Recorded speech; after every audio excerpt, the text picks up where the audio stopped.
Live from Beit Shemesh and broadcasted around the world, you are listening to the From Entrepreneur Podcast with your host, Nachum Kligman. Interviews and advice from Jewish entrepreneurs from around the world. Listen, learn, be Matzliach. Welcome to episode 19 of the From Entrepreneur.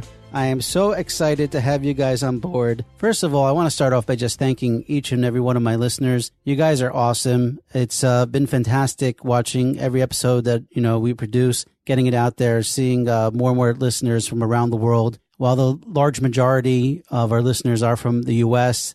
and then secondary in Israel, a special shout out to our listeners in the UK, in Australia, in Paris. We actually have listeners in, almost all over the world, Canada. And I appreciate you guys taking your precious time and sharing with me and listening to our conversations. I started this podcast back in March, and it's really been one of the most fun things I've ever done as an entrepreneur. I love listening to other entrepreneurs. I love learning from them. And I love sharing this knowledge with other From people and, trying to build a community around entrepreneurship and learning from each other and helping each other. And there'll be more products and stuff coming out in the near future that I'll share with you guys. But at this point, I just wanted to say, again, thank you for listening and thank you for participating and thank you for sharing the message. If you love this podcast, I just do want to ask a couple of favors. One, if you can, if you're on iTunes, if you could rate this podcast, it really helps me out. It helps get higher ratings, and then more people will end up seeing it and listening to it. So if you're enjoying it, please rate it. And also, if you could share it with your friends. If you enjoyed an episode and you think you have a friend that would enjoy listening to it as well, please feel free to share these episodes with your family or friends or entrepreneurs or business people in your community, people that you think that would appreciate the content. We're just getting started with the From Entrepreneur. We have a nice lineup of entrepreneurs that have agreed to come on the show. Obviously, with the Chagim coming up, it's going to be a bit of a challenge to get everybody in, but, it's been the enthusiasm amongst entrepreneurs and amongst business people has been fantastic. If there's a specific entrepreneur you would like me to interview, please definitely reach out. You can just send an email to nachum@fromentrepreneur.com. And, we'll try to, I'm always available to answer questions. Maybe we'll answer some questions on a future podcast episode. But if there's any comments, definitely send me an email. If you want to hear somebody, send me an email. And, I want to make this enjoyable and fantastic for everybody. So today's episode, it's going to be all about fear. Fear is really what holds most people back from becoming an entrepreneur. And I want to go through a bunch of the different fears that people have, because really becoming an entrepreneur, if you listen to our previous podcasts, you'll see that one of the most common traits that people I've interviewed have is that they got over their fear, that they were not afraid to launch and to do something and to take steps, to take action, right? It was the great Wayne Gretzky who said that you miss 100% of the shots you never take. And that is so true. We can't let our fears hold us back. And I think that's one of the, key components of an entrepreneur, and is that they have an idea and they're not afraid to move forward with it. So we're going to go through some of those fears. Maybe we'll talk about some stories. First, let me ask you a question. Which man was wealthier than Bill Gates, Warren Buffett, Mark Zuckerberg, Larry Page, Sergey Brin, and Jeff Bezos combined? I'll give you a second to answer that or Google it, but I'll just give you the answer. The guy's name was Andrew Carnegie, who I'm sure you've all heard about. He had a hall. I'm just kidding. That's probably, it's just named after him. But Andrew Carnegie was a steel magnate and one of the wealthiest entrepreneurs. I think he was the second wealthiest American of all time. And he was, obviously he has, people learn from him and learn from his lessons still to this day. One of the things that he was known for was called flashes of lightning. And what is flashes of lightning? Basically, when Carnegie was hired for his first job and he was being interviewed for his job, the interviewee asked him, okay, when can you start? And his answer was, I can start right now.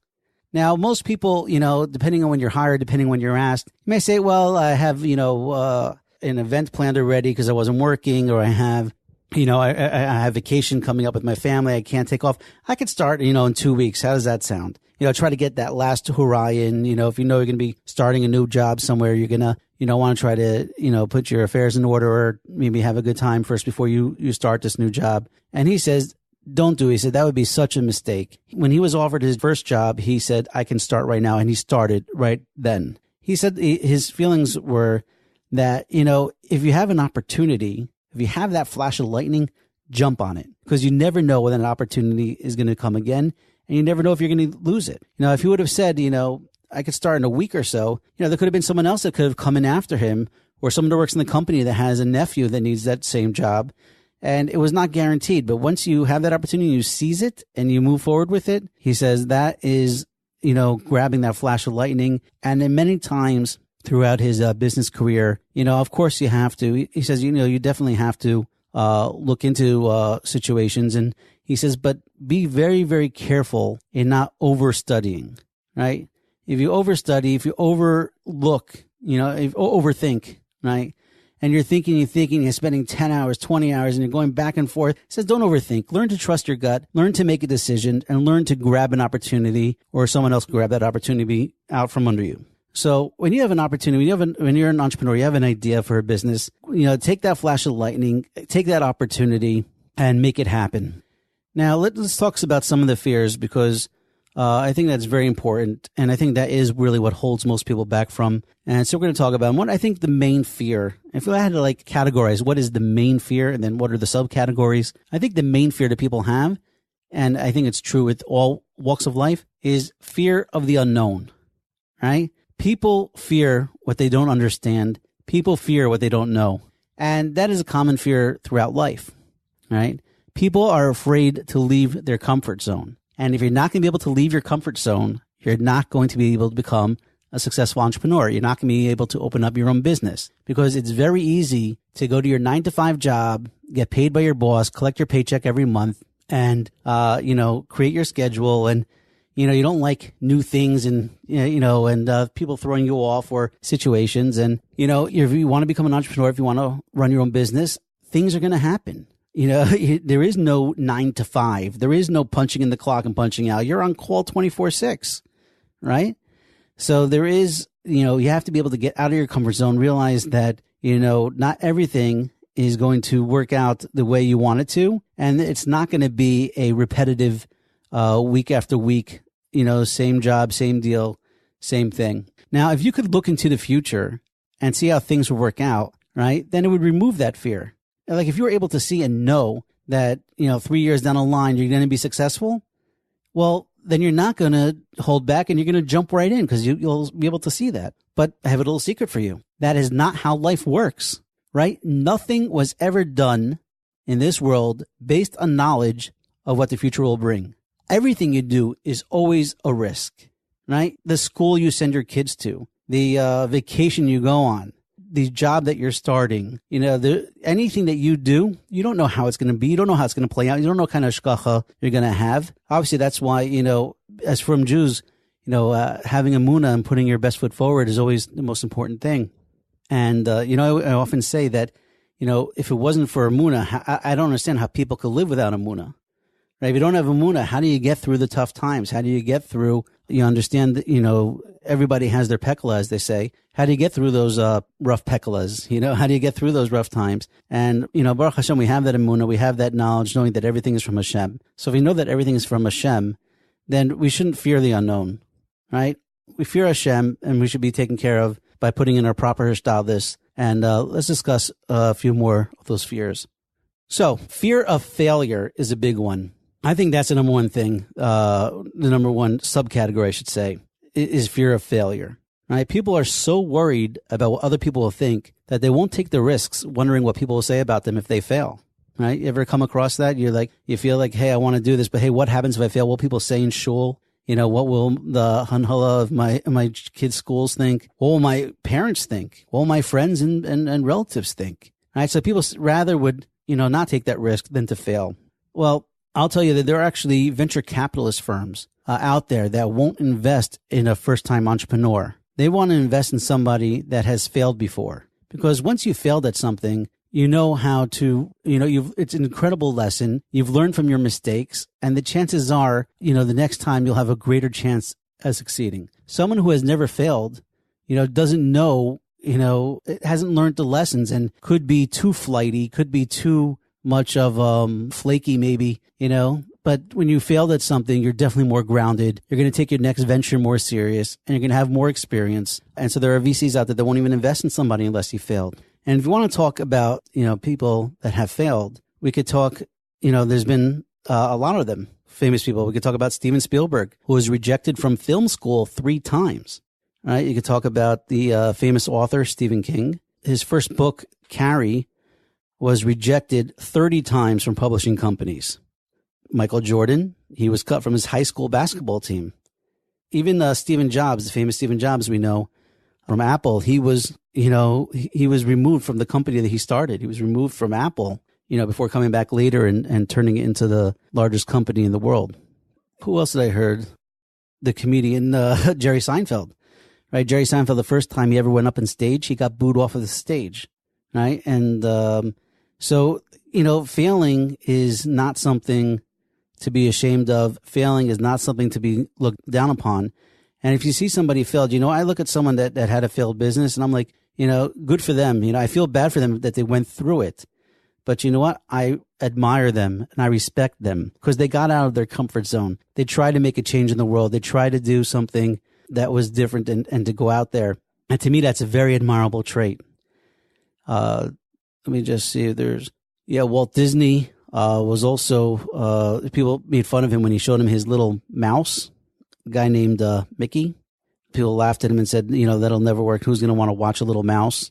And so, failing, I think also, Thomas Edison, Albert Einstein, you go through the greatest names in business and in anything. And it's very rare that you'll find somebody that hasn't failed many times before becoming success. Now, of course, you only hear about the successes, right? Because that's what people like to celebrate. That's what people like to talk about. But you don't always hear the story behind the story or what led up to that success.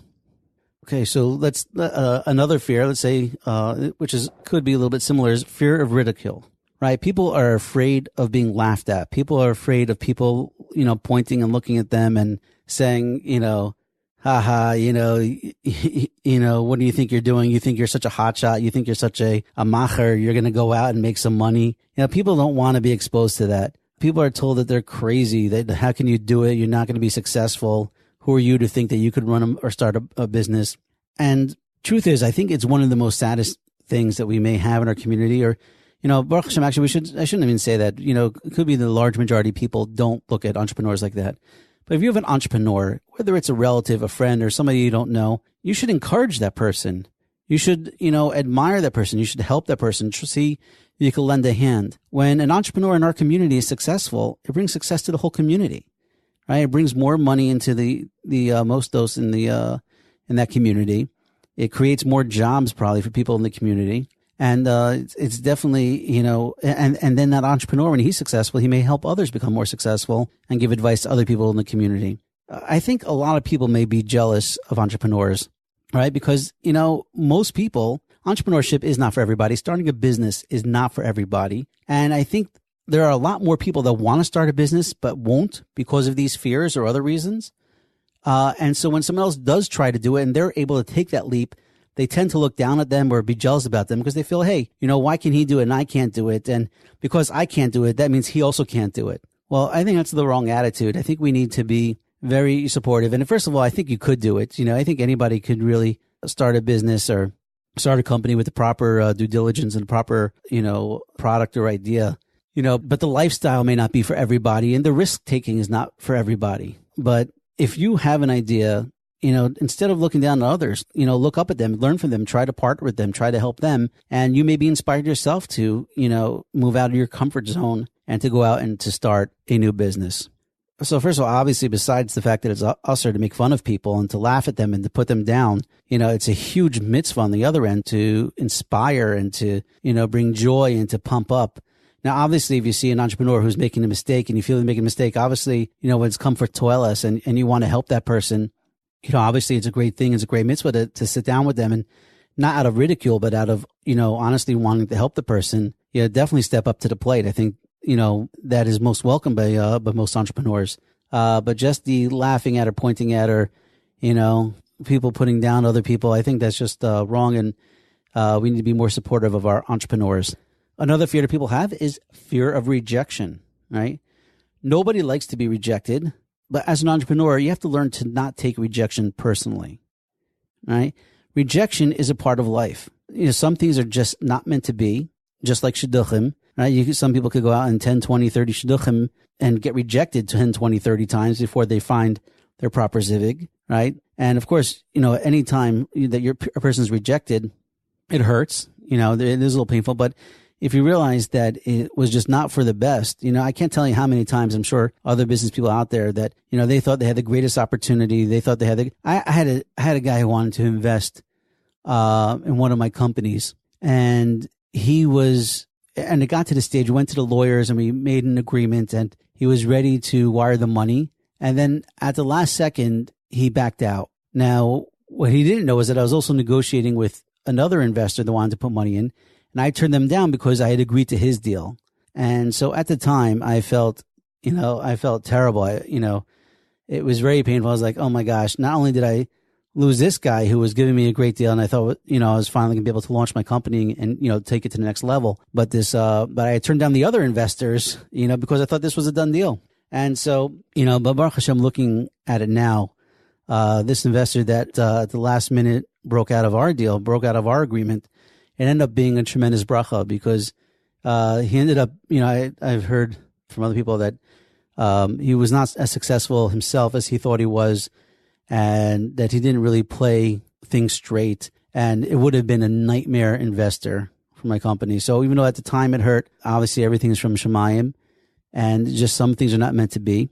And, we just have to take these type of rejections and just look at them in the positive, right? You have to think about yourself. It's just impossible to get a yes from everybody. Can you imagine yourself if you said yes to every time somebody came to you for something? Every person that came to you for asking for tzedakah, can you say yes to? Every person that, asks you and wants to sell you something, do you say yes to? It's just impossible. It's not how the way things work. There could be 100 reasons why someone says no to you. And it's not personal, right? You have to learn how to take rejection as a numbers game, as something that is just part of your style in trying to build something. Right? And and you're going to be rejected. You're going to be rejected a lot by investors. You're going to be rejected a lot by potential partners, or especially by customers. Right? There are going to be some people that are just going to say no to you. And I think that's not a negative thing, because first of all, you want to find, when it comes especially with customers, you want to find your customer base of people that are going to love your product and become a fan of your product. And if you have to convince somebody and twist their arm, even if they, say no at first and then they say yes, but that's not the type of customer you're going to want to have. So when someone says no to you, when a customer says no to you, you should be happy, because that's not the customer you want to work with. That's not the customer that's going to help you build your brand and help promote your products, right? So you have to look at it like that. And when someone says no, it's just, you may have less customers, but the customers you do have will be the tribe and the customers that you want to have, right? So I'll give you just a bit of advice that has worked for me. Both when I was doing sales and when I was going after investments. And that is whenever before I made a sales call, before I went into a meeting, before I went to an investor pitch, I always said the same thing. I always took a minute or two and talked to Hashem. And I said, Rebbeinu Shalom, I said, I'm about to go into this meeting. I said, please put the right words into my mouth. If this business deal will not be good for me, then please don't let it work, even though I may want it to work. And if it is good for me, please let it happen, and please let the process be simple. Right? I took myself out of it and I put it into the hands of Hashem. And all we could do is we could make the meeting, we could go after it, and we could try our best to impress. We could try to, show our product in the best light possible. But not everything that we do, but success in that meeting, success in that sale is really in the hands of Hashem. And when we put it in Hashem's hands, it's a lot easier to handle, A, when there is rejection, and B, when we are successful, it's very important to remember that our success is not about us, that the success does come from Hashem. And that's another thing that really, maybe it's a topic for another podcast, but I think that is something important that people should realize, that our success is not in our hands. So when someone's successful, and we should all be successful, but remember to put that success and that thanks into a HaKadosh Baruch Hu's hand, and it's not our own hand that made us successful, but it is Hashem. Another fear that people have is fear that you lack the experience or expertise or education to succeed. Richard Branson once said that the best way of learning about anything is by doing. I'm a big believer in that. I think that by taking action, by going after and starting something is the best way to learn about it. Experience is the best teacher and the best way to learn something. And, I think that's with everything in life. If you could read about business and you could, take a course on business and, go to get your MBA, but until you're out there in the field, until you're actually doing, right, it's a world of difference. And, so, when it comes to education, even formal education, it can be a waste of time for a lot of people. In one of my previous episodes, I think it was Mayor Goodman that he said that he felt college was a waste of time, a complete waste of time.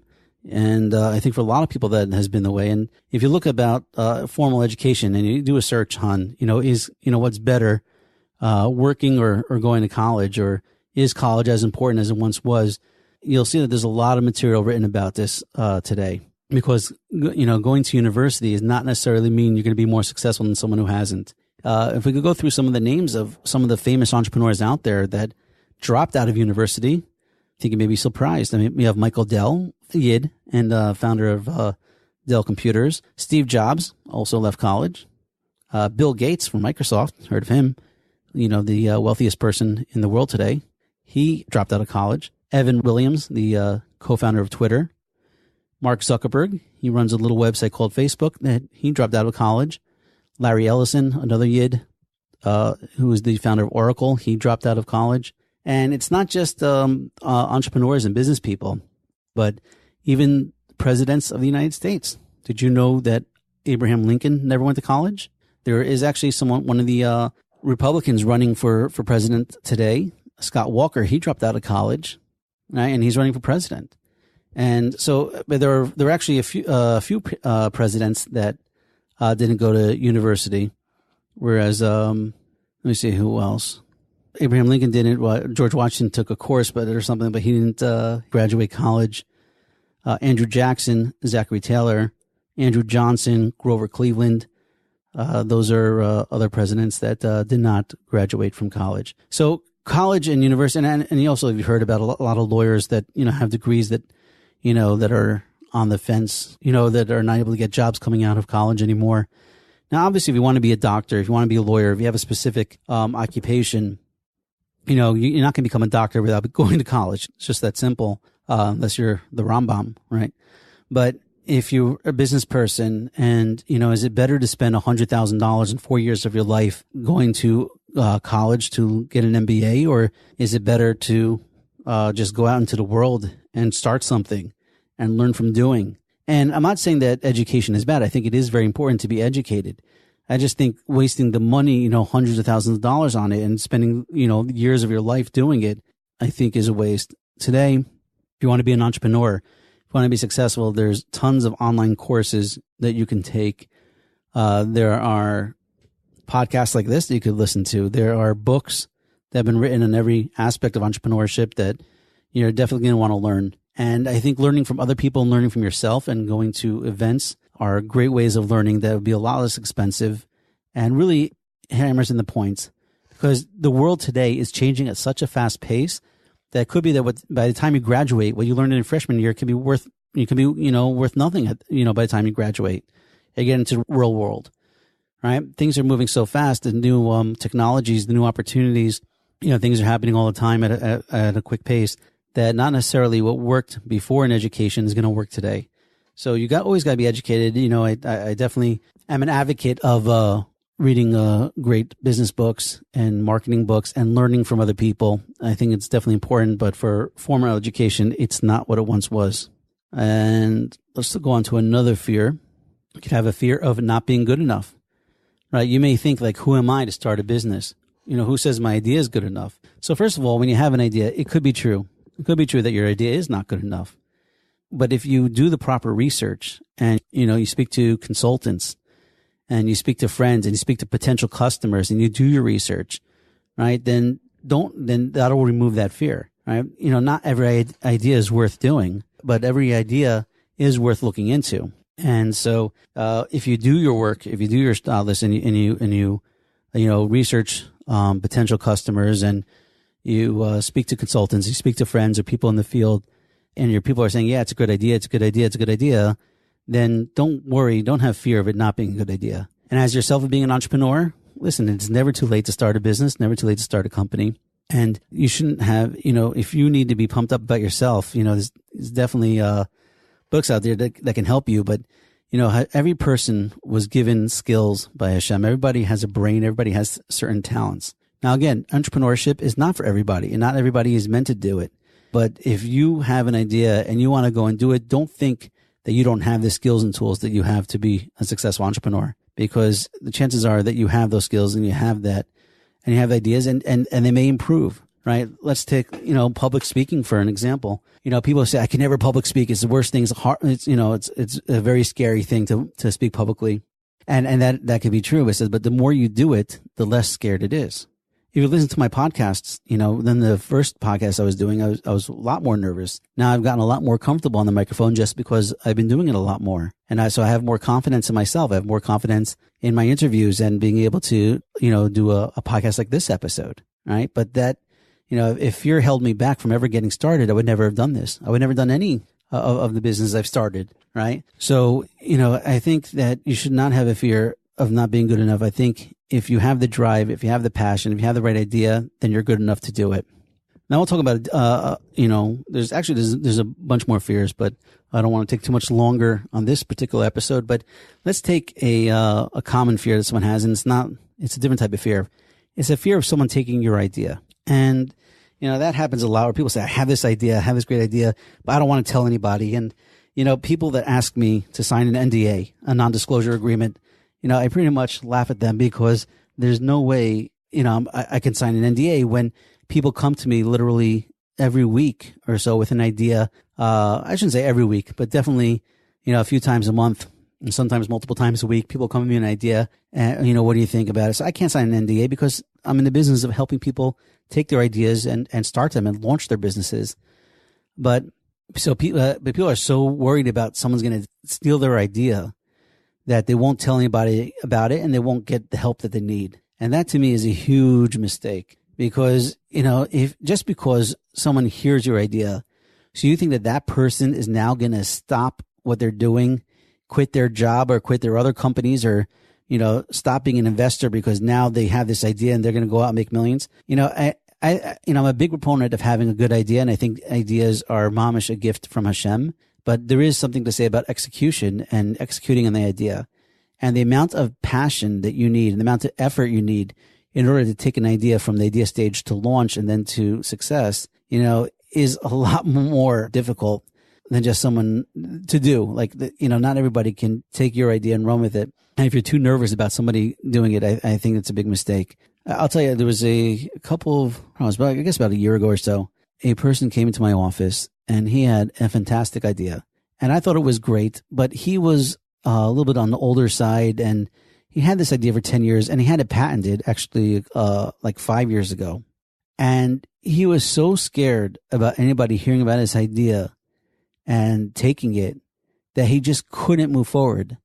I offered him a fantastic idea. I told him I wouldn't take any money from him for consulting. I would just take a piece of the pie, because he was already, I think he was in his 60s, and really all he wanted to do was sit and learn. But he had this idea and he needed the money, but he's been sitting on the idea for almost 10 years at that point. And it's a chaval, because he just couldn't share that information. First of all, it took a lot, it took a lot of back and forth with him, and him looking into me and studying me and finding out about me before he would even share the idea with me, because he was afraid that I would take the idea and run with it. And, but once he trusted me, then, now let's talk to designers. Let's talk to potential investors. Well, no, I don't know who it is. Anyway, he just couldn't let go. And actually, another aspect of it along the same lines was that he didn't want to, and that's actually probably a subject for another podcast as well, is that he didn't want to give up enough equity in the company to get it going. He'd rather own 100% of nothing than 50% of something. And that was also a big mistake. And it's a big mistake that people make. And I've seen it time and time again where, they don't want to give up the equity that they need in order to become successful. And it is very important to realize that even a small piece of something successful is worth a lot more than something large that doesn't go anywhere. So if you want to be successful, you're going to need other players. You're going to need help. and you need to inspire and give people, an upsell, especially if you want good people on board in order to help make it successful. And if you're not willing to do that, yeah, you may be stuck with 70% of your company, but, you're never going to get anywhere with it, or you're not going to get the people on board that you need to help make it successful. But again, that's probably the a topic for another podcast episode. Anyway, that was some of the fears. Don't be fearful. The only thing we really need to fear is Hashem, and that's the truth. And the more that we realize, the more that we fear Hashem, and the more that we play by Hashem's rules, the less we have to fear about everything else. Right? You follow Hashem's rules, you follow the Torah, and you put in your best ishtadlus possible, then all these other fears should go away. Right?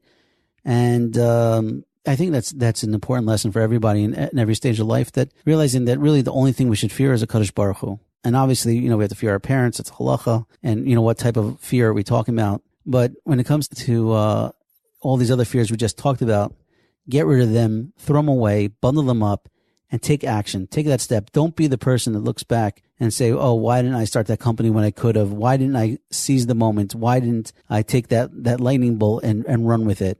And, these ideas, when you get a good idea, it is a gift from Hashem. And you have to say, why did Hashem give me that good idea? So move forward, be inspired, be mitzliach, wishing you all a lot of success. And thank you again for listening. And please help share this podcast with others. And wishing you guys all nothing but bracha. Thank you for listening to the From Entrepreneur Podcast with Nachum Kligman. We hope you learned something valuable, and we'll share this with your friends. For show notes, archives of previous episodes, and more information to help you start and grow your business, please visit our website, www.fromentrepreneur.com. Listen, learn, be matzliach.